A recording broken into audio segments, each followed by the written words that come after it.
আমরা বেশিরভাগ মানুষ সারা জীবন রমজান মাসে রোজা রাখি।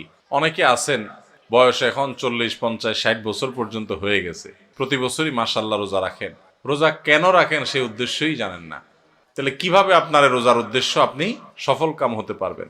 আপনি কেন রোজা রাখেন সেটাই যদি না জানেন তো এই রোজা আপনার কি কাজে আসবে?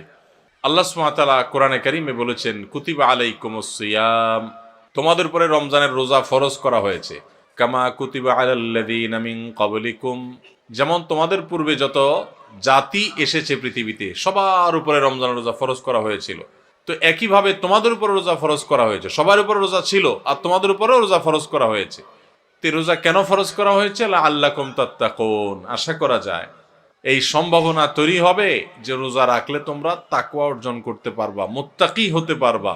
তাকওয়া অর্জন করা আর মুত্তাকি হওয়ার মানে হলো আল্লাহর ভয় থেকে, আল্লাহর প্রতি শ্রদ্ধা থেকে, আল্লাহর সকল আদেশ নিষেধগুলো মেনে চলা, এর নাম হলো তাকওয়া।